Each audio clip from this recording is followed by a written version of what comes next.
Next from Chicago, we hear a panel discuss the ongoing financial problems of Illinois state government and why the state seems incapable of balancing its budget. Participants on the panel include Brian Hamer, the director of the Illinois Department of Revenue, Senator Toi Hutchinson, and Ralph Martire, the executive director of the Center for Tax and Budget Accountability. The moderator of the panel is journalist Craig Delemore. This runs about 55 minutes. But thank you very much, and I would also like to acknowledge some colleagues in the room who are also working here. The Illinois channel is here with us and recording this, and also CAN TV is also here and had hoped to stream it live. Some technical difficulties are keeping that from happening, but we thank them very much for being here. And then someone who's going to be helping me out here is Jim Morley is going to act as our timekeeper. And Jim, give everybody a wave. There you are. Because we want to try and move things along. But I do want to, first off, thank Steve very much, and thank you all for the honor of acting as moderator for this discussion again. This is always a lot of fun. I'll tell you, we deal with a lot of cliches in my business, whether we like it or not. This year in state government, we have been hearing them all season. The number one priority is jobs, jobs, jobs. Education is the number one priority. If we don't solve the pension crisis, we can't solve anything. We all want the same thing, we just differ in how to get there. And here we are after the spring legislative session, and education is still underfunded. The pension crisis is still standing elephant-like in the corner, and people are still looking for jobs, jobs, jobs. So we in the media are preparing to keep covering these stories as the circle goes round and round again. And I've been covering the same story for something like 30 years now. So, yeah, you know, we're about ready for a change. And, you know, maybe some of those suggestions for changing it will come this afternoon. This is as good a time as any to take stock, and we have the panel that can help us get off the wheel or slow it down or get it to take us someplace, or whatever analogy you want to use. Our panel is made up of people who are on the front lines of the fiscal issues in one way or another, and that should make for a spirited discussion, which I am hoping that we all together can, and they, of course, can spark. As was said earlier, State Senator Pam Althoff is not able to make it, and we wish her well. Well, gosh, there wouldn't have been room for her at this table, so I don't know, but We would have made room. yeah.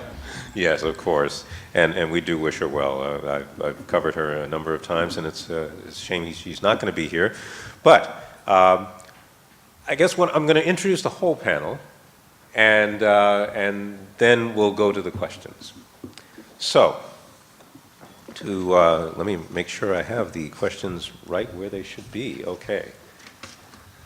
See, always organize your papers before you come up. There we go. All right.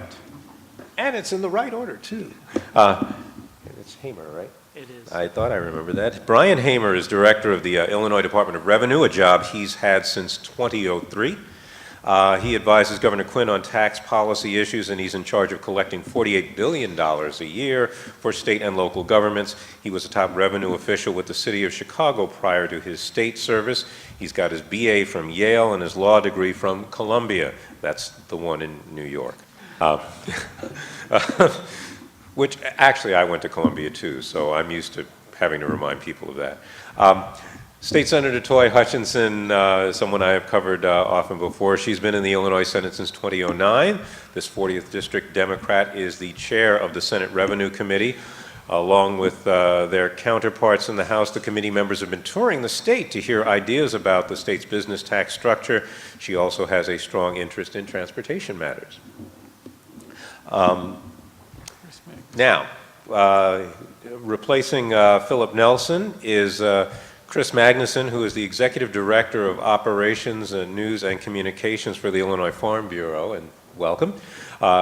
He joined the Farm Bureau in June of 2004. He's responsible for assisting the President with issues in his area and directing news and communications, something I would know about. In other words, if I needed to know something about the Farm Bureau, That's the guy I would call. He also, before joining the Farm Bureau for 7 years, was with Smith Buckland as the Domestic Marketing Program Manager for the United Soybean Board. So, and welcome. And our final panelist needs no introduction. Okay. All right. Ralph Martire is your host, and he's the head of the Center for Tax and Budget Accountability. He's part of the Federal Education Department's Education, Equity, and Excellence Commission, and this is why we don't introduce him that often, because that title is way too long. He lectures on public policy for Roosevelt University and has taught on several other institutions. He's also an occasional guest on my Sunday program, At Issue, on WBBM News Radio, and is always welcome there, and sometimes we get him to fight with other people. And we both love jazz and have yet to arrange for our time to go listen to it. I know, it's been, what, 20 years? Anyway, what we're going to start off with is a single question for each of our guests, and these are questions that are from the CBTA, so if any of them sound like they have a bias to it, it's not mine. And actually there's probably only one. Anyway, oh, and it was Pam Althoff, so no, it's actually, we're going to start with Brian Hamer. What tax reforms do you think are the most needed to modernize our system, and how will that income tax revenue spike in April of 2013 affect the coming fiscal, or the 2014 fiscal year? Well, there's a lot to cover there. Let me just begin by saying that Craig's voice has been part of our family forever, and it's so neat to actually see the rest of you after all these years. Well, you use the word modernize, and I think many of us in the room realize that that's something that needs to be considered. Just because a tax code has looked a certain way for many years doesn't mean that it should look that way forever. And particularly in a world that is rapidly changing. As I was preparing to come over today, I was just noting all the different major revenue sources, tax sources in the state of Illinois that are under pressure for one reason or another, exactly because the world is changing. You have the sales tax, where increasingly goods are becoming digital goods, something that the tax code did not contemplate back when it was written many years ago. There's the phenomenon of internet sales, and the point that has been mentioned on a number of occasions that the economy is moving from tangible goods to services. There's the corporate income tax. So increasingly, as we all know, global companies have become increasingly adept and aggressive about shifting income and expenses, meaning that the income tax is increasingly less effective. Motor fuel taxes. Vehicles are becoming ever more efficient, and therefore the fuel tax is finding more trouble funding transportation and other similar needs. There's the individual income tax. There's the point that Senator Culler did not want to talk about, and we understand why, but the reality is that the population is getting older, and yet Illinois probably has the most generous retirement exclusion from the income tax in the country. And finally, there's the telecommunications tax. Increasingly, we or our family members are Skyping, and of course, Skyping doesn't raise a charge and therefore doesn't generate telecommunications tax. So across the board, we're seeing over time the tax code that we've known being unable to keep up with the economy. So I think my time is probably about up already, but let me just say that we need to be looking at closing corporate tax loopholes to deal with an income tax on the corporate side that's increasingly failing. The governor has proposed the closing of 3 income tax loopholes, and it's been very hard to get traction to pass those. Again, the fact is that as time goes on, weaknesses in the tax code are identified, and we need to be able to address those things. We need to be looking at digital goods and considering whether the sales tax needs to evolve to deal with those.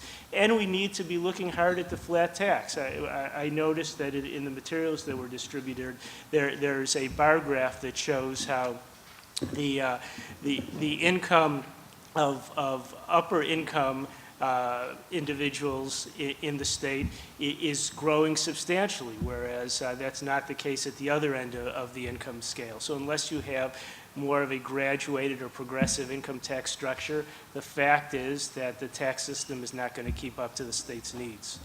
And then with respect to the other part of your question, the so-called April surprise, probably the best bit of news that has come to my attention over the course of my 10 years in my current position, that will put some downward pressure on revenues in fiscal year 14, but we're not yet prepared to say that that's going to require a change in our revenue estimates because there are countervailing forces at work.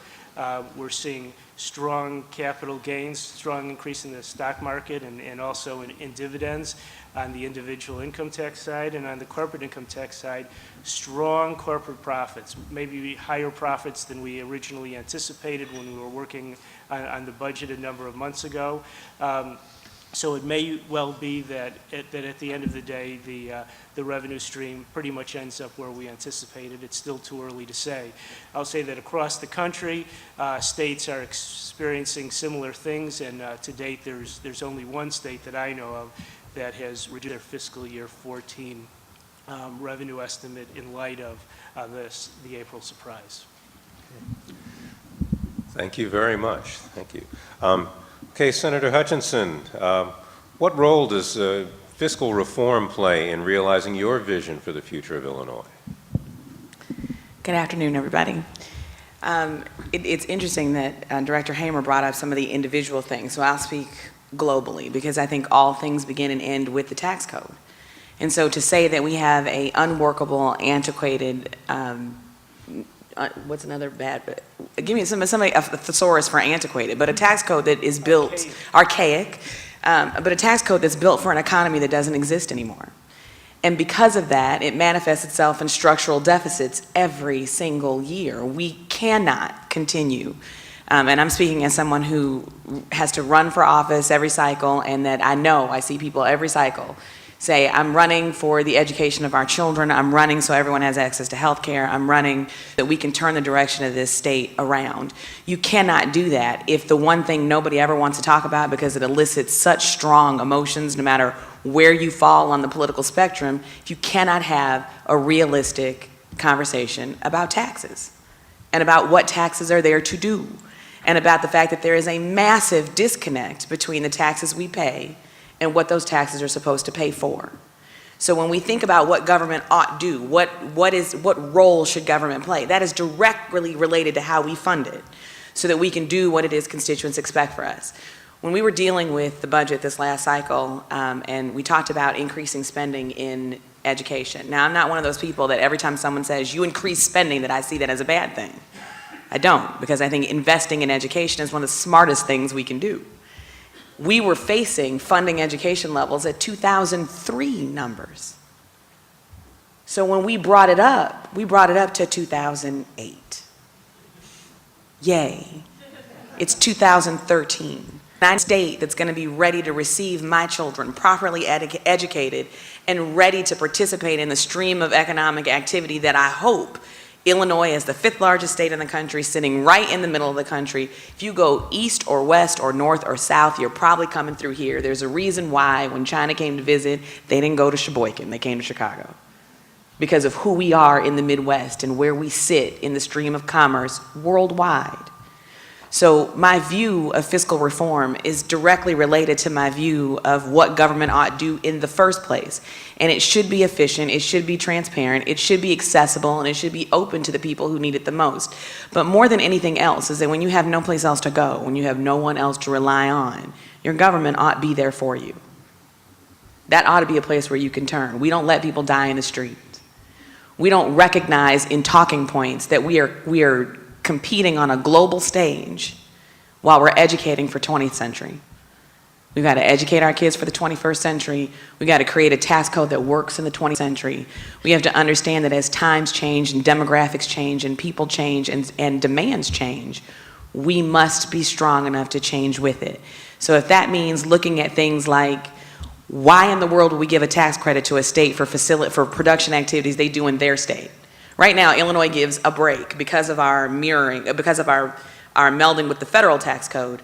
There was, in 2009, a tax break that was created to incentivize manufacturing. We all want to incentivize manufacturing, especially since we've lost that base here in Illinois and we've moved more to a service economy. The one sector that we really could afford to kind of, bolster and incentivize would be manufacturing. But when we did that at the federal level, through no action of the General Assembly, that means Illinois gives a break to multi-state companies who have production facilities in other states. So when you're creating jobs in Indiana and Wisconsin and Louisiana, we give you a break for it. In Illinois, friendly. We're such a wonderful place to do business. We'll give you breaks for what you do not even here. That alone was worth $100 million. Now, am I wanting to fund my children? Or am I wanting to give tax breaks to production activities that don't even occur here? Those are things that we have to be honest about when we're talking about whether or not we're going to be able to turn the direction of the state forward. So, when I'm listening to people run for office, when I'm listening to people give their reasons for why they're here, I know what you'll say to win. I'd like to see what you're willing to lose over. Thank you very much. Yeah. We'll let that mic work for the two guys on the end, and you guys share that one. Cool. All right. So, Chris Magnuson, what steps would you recommend the state take to improve the business climate in Illinois? Well, thank you, Craig, for this opportunity. And first, let me apologize from our president, Philip Nelson, who is actually farming today. You may all be aware that we've gotten a lot of rain this spring. And we are made up as an organization of farmers, family farmers. 94% of the farmers state are family farmers, and he's one. And when he has an opportunity to plant, he really has to do it. And so about 8 o'clock last night, he called, and these talking points that I actually prepared for him with no idea I'd actually have to refer to them. He called and said, I feel really bad, but I have got to do this because the more rain's coming in, and so it's just a critical time for his business. So I'm going to actually try to read off my talking points. And I'd say farmers are as committed to this state in terms of our business of maybe anyone, because you can't pick up the land. Our president, who's out farming today, can't move that to Indiana or Wisconsin or anywhere else. They feel like they are committed, unlike any other business, to the long-term health of the state. We have a great state in terms of assets for agriculture. And by the way, probably most of you didn't wake up this morning thinking we should invest in agriculture, that's the answer to our problems. But I would contend we should, as a state. It's our largest industry. 25% of our workers are involved in some form of agriculture, not only farming, but if you look at manufacturers, from John Deere to Navistar to Caterpillar to our huge risk management through our Board of Trade and the Mercantile here in Chicago, through just countless other types of processing industries, food processing, in this state, ADM and Decatur, et cetera, et cetera. It is a major industry that I think often gets overlooked because we tend to think of ourselves bipolar. We're Chicago or downstate, and one doesn't benefit the other. And in reality, that's not true. We share a lot in common, and that's my message overall today. But I would say, so the business climate, when we got a group together called the Vision for Illinois Agriculture, which was made up of a variety of businesses in agriculture, farmers, farm groups, academia, state agencies, et cetera. Looked at our assets, yes, CTBA. Ralph's a great participant on that, and we very much welcome his viewpoint. And we looked at what Illinois has to offer, and it's really strong in terms of assets, like Senator Hutchinson mentioned. We're well positioned in the state. We have great transportation through our rivers, through our rail system. We have access to the Chicago market. We actually have the richest soils in the country and some of the world. We just have everything going for us. But if we are not going to reach our potential, we felt because of two things in particular: a business climate that at least in perception, lags much of the rest of the Midwest, and I can talk later if I get questions in that area about some of the things that make up that perception. And also attracting the best and brightest minds into agriculture. We need that talent. So we developed the SMART Agenda, which has 8 points that we feel would make up a good business climate. And interesting with all this discussion about taxes, you might think maybe a business-oriented group, it would have to do with lower taxes. Taxes are not mentioned of any of the 8 items. They're really not the factors we heard when people talked about what's important to a business climate. Number 1 was operating with fiscal integrity, and we've heard that over and over again. We've got to be able to pay our bills. We've got to, reduce our debt. We've got to operate within our budget. Companies are not willing to invest and make a 50-year investment in a plant with a state that has that kind of uncertainty in terms of their fiscal situation. And then other things are areas in terms of a responsive regulatory, world-class education, support for startups, various types of course, research, and that's another subject I could go in where Illinois is, even though we're the largest state in the Midwest for agriculture, we're near the bottom on parallel with South Dakota in the amount of funds that the state provides to support agriculture research. So there's just a lot of things we could do to grow our economy through an improved business climate that we think needs to be done. Thank you very much, Chris. And now, we have a 2-part question for Ralph Martire.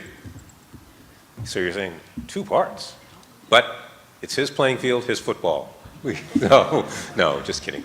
Anyway, Ralph, first of all, what reforms do you think are most needed for the state to resolve its deficit problems going forward? It's pretty simple. There's no one magic silver bullet. In fact, at this point in my life, I'm tired of dodging silver bullets. There are 2 things really the state has to do from a tax policy standpoint to get its fiscal house in order. And number 1, it does have to expand its state sales tax base to include services. There are 46 states in the nation that have a sales tax. We have the 4th most narrow base because of our broad exclusion for services. That really costs us a significant amount of lost revenue over time and makes it almost impossible for state revenue growth from one year into the next to keep up with the inflationary cost growth of delivering services from one year to the next. So if your tax revenue is not growing at a rate that'll keep up with the cost growth in your services, you got to cut them, or you got to do some irresponsible things, which the state has done in the past, borrow against the pensions to fund services. And second, we absolutely should go to a graduated rate structure of the income tax. We should design taxes in Illinois to be fair to track the ability to pay. And the only way to do that with the income tax is to have one where the rates get somewhat higher as incomes get higher, applying to those higher marginal rates to higher income levels. And really, and this was mentioned by Brian Hamer, but it's really very true. In America, since 1980, there's been a massive disconnect in income growth between most Americans and the wealthiest Americans. And I have to be clear, it is most Americans. Over the sequence from roughly 1980 through 2007, so not even including the Great Recession, 90% of America only received 36% of all income growth. 90%, 30%, 36% of income growth. That means roughly 2/3 of all growth in income in America went to the wealthiest 10%. There's no way a flat income tax can fairly assess tax burden when that's the reality and then growth is distributed from your private sector economy. Now, as Senate President Cullerton mentioned, we do need to have a constitutional amendment to accomplish that goal, and I think that's a doable push. It requires a lot of grassroots effort. It's going to require a lot of public education. But I think at the end of the day, most people would be for a tax system that assessed tax burden in accordance with people's ability to pay. So I think it's a doable push, if a very difficult push. We focus on the tax side of the ledger at CTBA for Illinois' problem resolution because it's very, very clear that spending on services is not driving the deficit. You'll see this number in your reports that are at your desk, but I really want to emphasize it. We are spending, after you account for inflation and population growth, roughly 28% less on those 4 core services of education, healthcare, public safety, and human services today than we did at 2000. This is the 5th richest state in America, 5th largest economy. In fact, if we were an independent country, we'd have the 19th largest economy in the world. And yet we are scaling back our investment in everything from educating our children to caring for people with mental health concerns, developmental disabilities, to providing child care to single working parents, to caring for abused and neglected children. It's outrageous what being fiscally bankrupt causes from a decision-making standpoint with the budget, from a moral standpoint. So I think at this juncture, it being very clear that our revenues simply don't support our current level of services, and our current level of services do not support our state's population, that we have to focus on the revenue side of the ledger. And I agree with the comments of Judy Bar-Topinka that it has to be a bipartisan effort, and I am hopeful that we have Republican leadership in the state that will step to the plate. And I even have examples of that happening. A couple of years ago, we were pushing a very large HB 750 tax increase for the state of Illinois. It would have expanded the sales tax base to services. It included that family tax credit that John Cullerton was talking about. But we couldn't get it out of committee in the House on purely Democratic votes. And 2 Republican downstate legislators, Roger Eddy and Jerry Mitchell, who initially opposed the legislation because it was a tax increase, after seriously reviewing it and frankly working CTBA staff to death over a 2-week period of time, voted in favor of the bill against their caucus position, not because they liked it, they did not, but because they recognized it was the right thing to do. They were willing to lose over it. So I think we have that kind of leadership in both parties in Illinois, and it's now time for us to start activating the leadership to really move forward and resolve these issues. Well, let me follow up with that, because we're going into a political season, as has been mentioned more than once here. What are the chances of seeing that kind of action this year and being able to pass either one of the things you talked about, either the expanded sales tax or graduated income tax? Well, the graduated income tax, that requires a constitutional amendment. So it's a 2-step process. First, the House and the Senate, by significant majorities, 3/5 majorities, have to vote to place it on the ballot. But it doesn't become law until we, as a body politic, also vote in favor of it.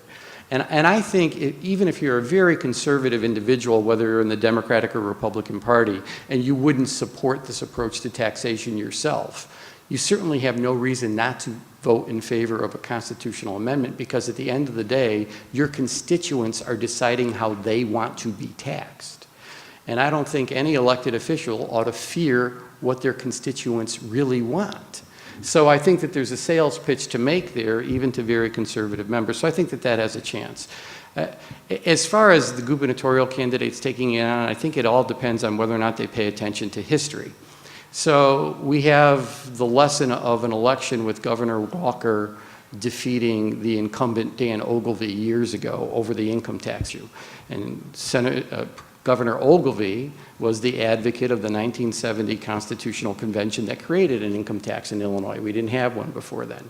And then he lost his reelection bid to a very populist Dan Walker, who was charismatic and charming and a criminal, so everything we tend to support in governors. But what people don't look at is the deeper returns from that election. No state rep or senator who voted for that constitutional amendment and ran for re-election lost. And you can bet every candidate that ran against them used the issue. Walker defeated Ogilvy because of his personal charisma and charm. And we lay blame on the tax issue, but it really wasn't what drove that election. You fast forward to the first time Jim Edgar ran for the governorship against Neil Hartigan. Edgar ran as the pro-tax candidate. Governor Thompson had just temporarily increased the state's income tax from 2.5% to 3%. Neil Hartigan, the Democrat, ran on a campaign of moving that tax increase back to 2.5%. Jim Edgar said, we can't afford to do that. We have to make it a permanent tax increase. Edgar won the election. So at the end of the day, I think Senator Hutchinson put it best. I mean, we really have to be looking to support individuals that are willing to tell voters and taxpayers not necessarily everything they want to hear, but what they have to hear, and are willing to act on it. And I do think that that's a doable thing. Okay. I'm going to ask a couple of questions, although I may only ask one because we want to have time for you all to have a shot at these people. But and I'm going to throw this out to Senator Hutchinson first, but I want you all to get a piece of it.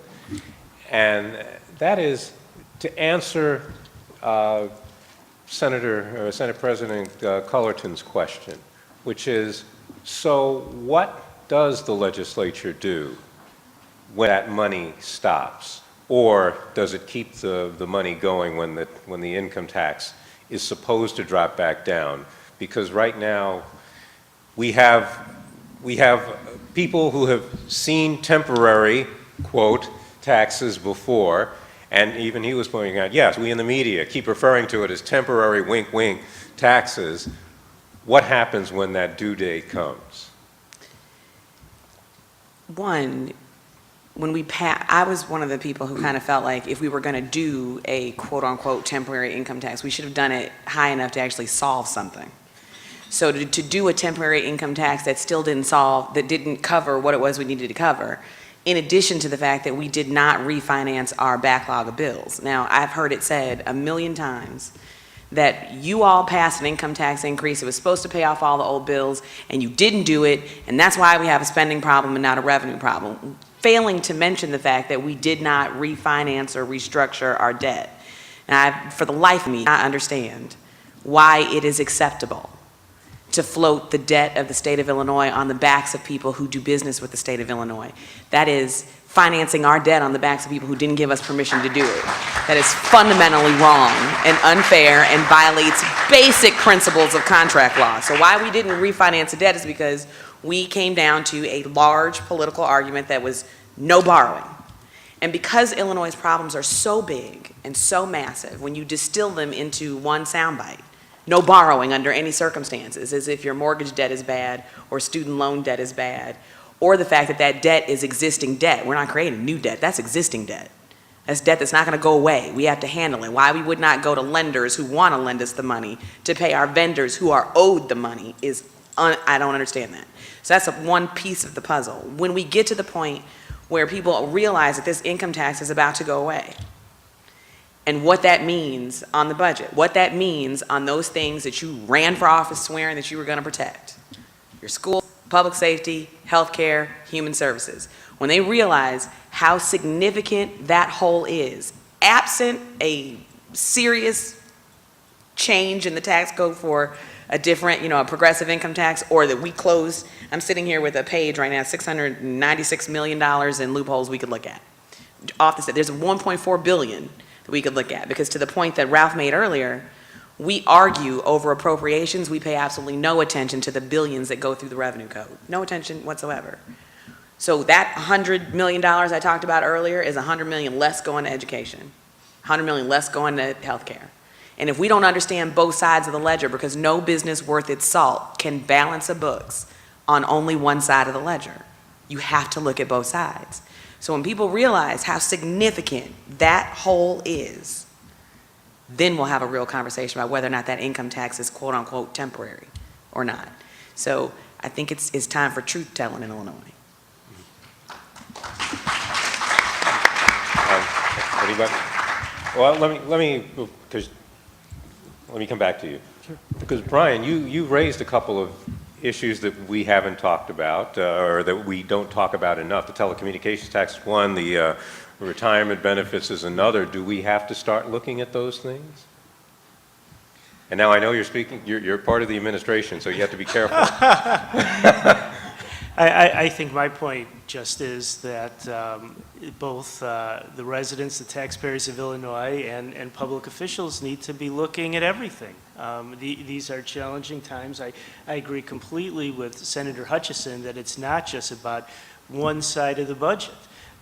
in order to get our arms around the fiscal challenges and also to meet our obligations to people, particularly those in need in the state. We need to be looking at the spending side, but we also need to be looking at the revenue side. And to kind of have our blinders on and just say that because things have been this way in the past, they need to be this way going forward, is really an invitation for continuing fiscal crisis. So yeah, we need to look at all these things and let's decide what makes the most sense. Okay, Chris. I was just going to comment that when the increase was passed, I think our membership, although there's always some who never want to see an increase in taxes, but I think they recognized, as others have mentioned, that it had to, we have to look at both sides. I think that the suspicion that people have and fear is that there won't be enough attention on reducing expenses, and I think we heard that a little bit with Comptroller Topinka when there was additional money. She was getting the question, where can we spend it, without recognizing we have to pay off our bills. And so that, I think there's two things. If I could say our membership, first of all, you could probably win a lot of bets from people if the income tax actually will revert back, because most people think temporary is somewhat of a political gimmick and never see it actually recede. And the fear is there won't be a corresponding attention to reduction in expenses. And that's a fear that I think a lot of people have. I hope that doesn't come to fruition, but that's a fear that I think a lot of people have. Okay, Ralph, and then we're going to take questions from the audience right after that, so be ready. Yeah, you should go to your reports analyzing the 2014 budget that was enacted. There's a chart in there showing you the impact of the temporary tax increase on the deficit. And what it clearly shows is that combined with the very significant spending cuts that have occurred, in fact, $4.7 billion in spending cuts in the last 5 years on public services, I would say that that's a relatively significant number of cuts. But combined with those cuts, that temporary tax increase has stabilized the state's deficit in the $8 to $9 billion range. Before that temporary tax increase passed, we were looking at an accumulated deficit of almost $16 billion in the state of Illinois. If we didn't have that temporary tax increase, we made those $4.7 billion in service cuts, and we're still trying to spend at current levels for the 2014 proposed budget. And the chart is in there. Total expenditures on services in 2014 would be roughly $24 billion, and our accumulated deficit would be $34 billion. We'd have a deficit of about $10 billion more than our spending levels, which I think really highlights the fact that revenue is the one thing that has to be on the table to resolve the problems. We're all for that, what sounds like a canard in Illinois, living within your means. But in Illinois' case, we can't do that with our current tax system because our means simply don't support life. We have to find a tax system that works in the modern economy and can actually support those core investments the state makes. And once again, where 9 out of $10 are spent: education, healthcare, social services, and public safety. Thank you very much, Ralph. Tracy Schoenberger is the microphone goddess, so you need to get her attention or mine in order to speak, and we'll start there and then go to you. I've heard a different explanation why so much money, or the 80% didn't participate in the prosperity during the 80s. I've heard that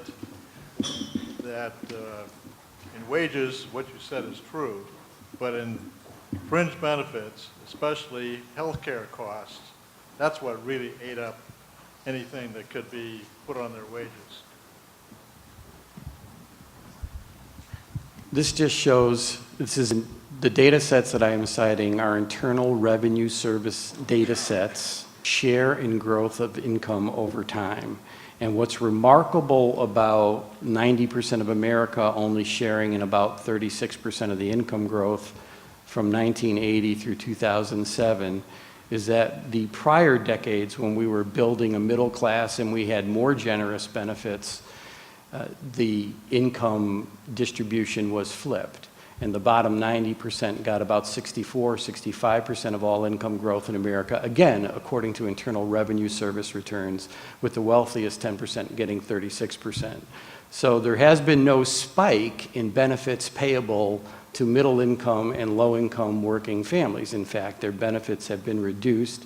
Many in the private sector have been moved off a defined benefit system. And in fact, as far as health care coverage goes, the most recent data that we have, and it's a little old because there hasn't been an updated report yet, but as of about 4 years ago, 46% of the workers with a full-time job in Illinois did not get any health insurance offered to them on the job. 46%. So no, there's no hidden benefit wealth magnet out there for workers that's somehow skewing these numbers. What has truly happened is most Americans are not sharing in the economic growth in this country anywhere near where they used to share. And if you're designing your tax policy, you have to account for that and focus your tax burden on those who are paying from their growing wealth rather than those who are paying from their growing poverty.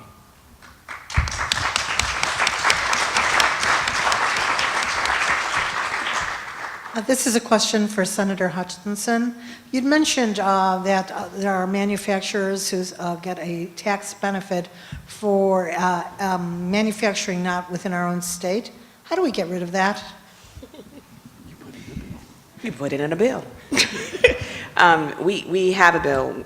We had a bill now, and we're going to try to start really hitting this from a grassroots level, because it did go toward, in this bill we had about $445 million. We had three. One was foreign dividends, which is about $386 million, and that would allow Illinois to tax dividends that are earned by foreign companies and are transferred to companies that have taxable income in Illinois. So right now, they're considered taxable income under federal law, but they're exempt from Illinois taxation. $386 million. So anybody that you've ever heard run for office and say, I want to make sure that we don't send jobs overseas. Well, the way you incentivize that is to incentivize the financial practices that make it worthwhile for them to send it overseas. One thing we could do. The second thing, the domestic production credit. The first answer to that is we need to decouple from the federal code.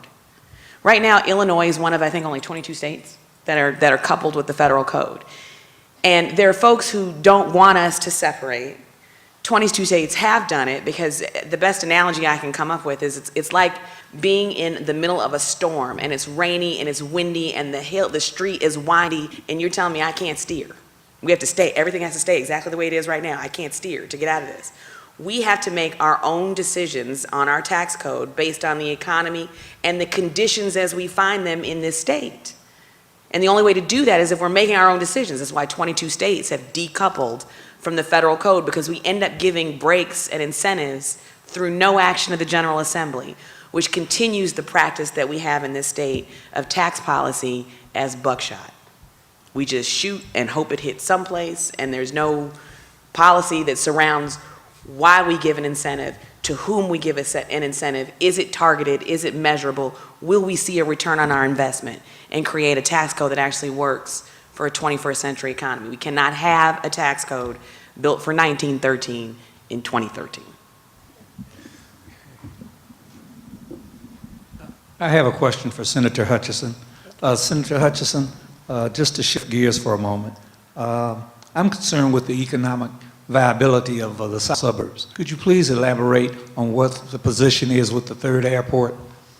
Yes, one of my favorite topics. And part of the reason it's one of my favorite topics is because when I first came in the General Assembly, I said, now that's a 40-year-old fight, and I just turned 37. And a lot of smart people have been fighting about this for a long time, and I just turned 37, so that's like almost my whole life. And so now I get to say that's over a 40-year-old fight, and I just turned 40. And we just passed a bill to build the third airport. So finally, it appears we have all people swimming in the same direction. We know that for the south suburbs, within 45 minutes drive time, there are 1.8 million people. 1.8 million people where development and economic investment has bypassed that part of the state. In my district alone, there are intermodals and rivers, and I passed legislation to create the Ileana Highway, which will be the first east-west highway built in this part of the state since I-80. So when you add the Ileana and the airport and the 3 intermodals and the cargo capacity for the economic activity that happens amongst 1.8 million people within a 45-minute drive time, now we're talking about investing in the transportation infrastructure network of a part of the state that sorely, sorely needs it. In 1984, the FAA said Chicagoland has to find another site to relieve what we know is going to be the coming pressure. Now I know that most of the stuff I buy is online and I get it shipped to my house. That means it goes from some warehouse, goes on a plane or on a train, and then a truck, then changed to a truck and delivered to my door.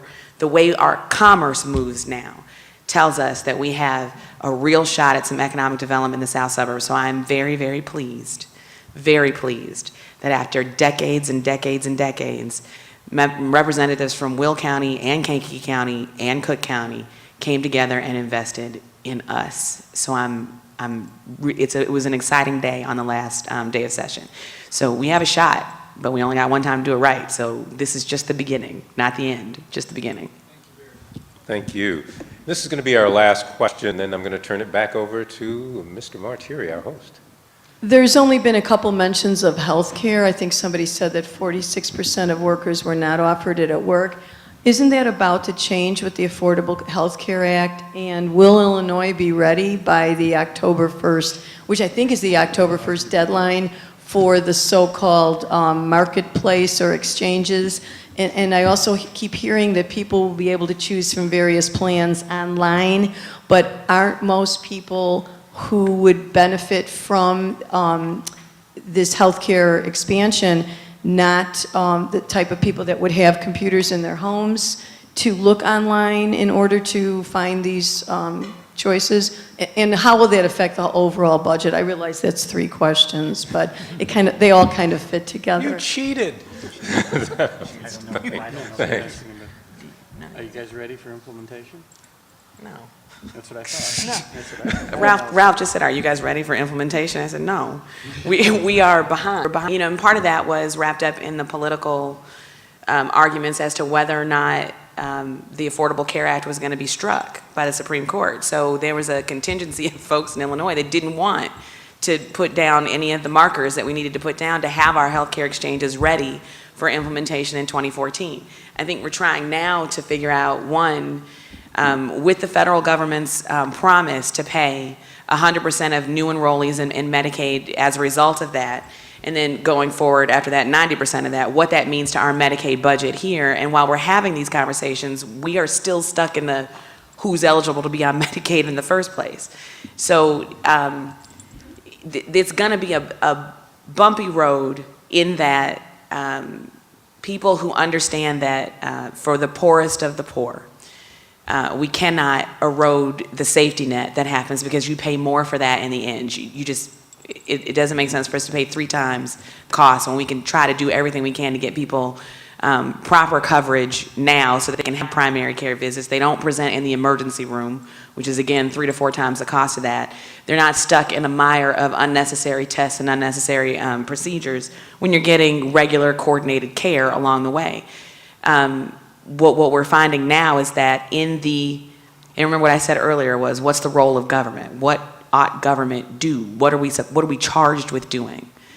And in that, we're having a conversation as to what role the states should play in our healthcare coverage. The interesting thing about that, though, is that for those people who argue states' rights, you'd think you'd want people to come in and have Illinois design a system that works for Illinois, instead of turning it over to the federal government if we don't do it. So there's a lot of working groups that are dealing with that. I don't know that we've had a whole lot of conversations about the digital divide, like people who would be most apt to use this. But I will say that the most poor of us will still have Medicaid.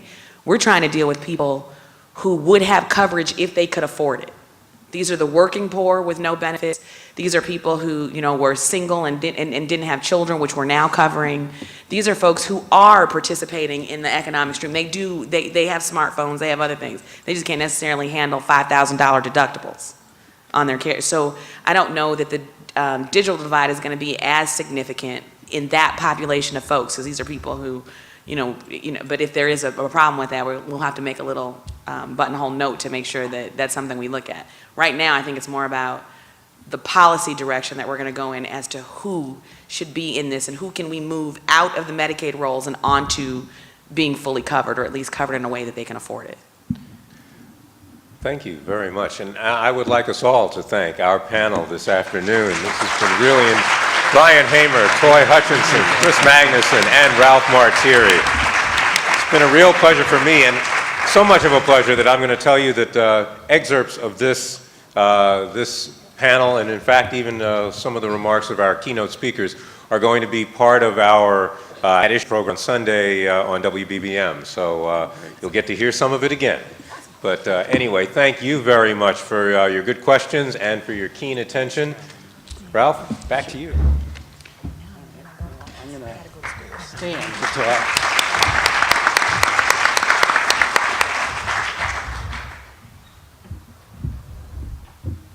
Well, I want to thank everyone again who came, the staff, our directors, our committee, our sponsors, our wonderful panelists, and your great insights, and end with some questions.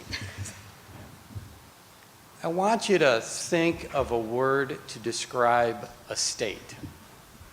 It's a state that has great wealth, yet has consistently underfunded the education it provides children. So much so that it ranks at or near the bottom in every category of investing in its kids. On top of that, this same state sees differential in funding for its children of color vis-a-vis its majority white children that is the greatest in the nation. This is coming at a time when economic viability is more closely correlated with your educational attainment than at any other time in our history. And what would you use to describe a state as a word that has consistently, over the last decade, cut its investment in caring for people with developmental disabilities, mental health problems, child care for single working parents, domestic violence prevention and treatment, despite having great wealth? And what word would you use to describe a state that was trying to balance its budget on the backs of retirees, teachers, and other state workers who have modest pensions because it's unwilling to deal with tax policy? And here's the kicker. What word would you use to describe a state that is letting a net tax increase, and we've run these numbers, of about $5 billion, which is less than 1% of our state economy, stand between it and resolving all these problems? There's a lot of different adjectives you could use, but the one that works the best is Illinois. It is the state of Illinois. We don't have to accept this as voters and taxpayers. And in fact, we have some fantastic leadership in both parties. You heard some of it today, that is willing to move our state forward. All it requires is us supporting them in that effort. Look forward to working with everyone in this room in making the difference needed to change tax policy so that Illinois can fund a viable future. Thank you very much.